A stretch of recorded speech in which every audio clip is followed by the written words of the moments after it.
வாழ்க, நாதந்தான் வாழ்க, வாழ்க தமிழ். சனாதன தர்மத்துடைய அடிப்படையான வேதங்கள்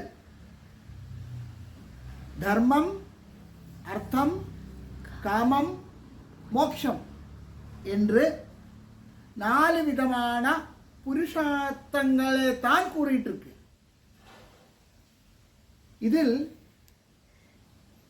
மண்டல மாசம், மார்கழி மாசம், கார்த்திகை மாசம் என்று வரப்போகிற ஐயப்ப சீசனில் பக்த கோடிகள் சபரிமலை தரிசனம் நடத்தும் போது இந்த வேதத்துக்கு அடிப்படையான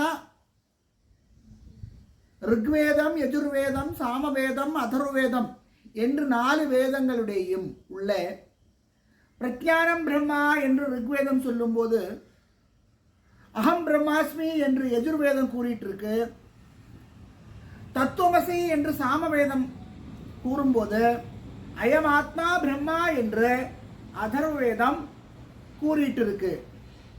இதில் 3வது வேதமான சாமவேதத்துடைய அடிப்படையாயிருக்கும் சாந்தோக்கிய உபனிஷத்தில் 6வது சாப்டரில் இருந்து 9 வாட்டி தத்துவமசி தத்துவமசி தத்துவமசி என்று உத்தாலக ஆருணி மகர்ஷி தன்னுடைய புத்திரனாயிருக்கும் சிஷ்யனாயிருக்கும் சத்தியகாமனுக்கு உபதேசம் பண்ணிட்டு இருக்கும். இந்த மகா வாக்கியத்துடைய அடிப்படையில் தான் ஐயப்ப தர்மத்தை முறைப்படியா செல்ல வச்சிருக்கு. அப்ப ஐயப்பன் என்று கடவுள் சாதாரணமான ஒரு கண்கட்டு வித்தியை கிடையாது. வைதிகமும் தாந்திரிகமும் சேர்த்து வேதம் என்ன சொல்றதோ,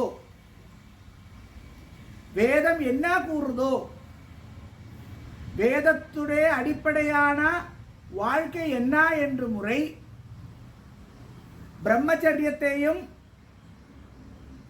கார்ஹஸ்தத்தையும் வானப்பிரஸ்தத்தையும் சேர்த்து வச்சு சந்நியாச தர்மப்படியே எப்படி வாழலாம் என்று ஐயப்பனுடைய வரலாறு முறைகள் கூறிக்கொண்டிருக்கு என்றுதான் அர்த்தம்.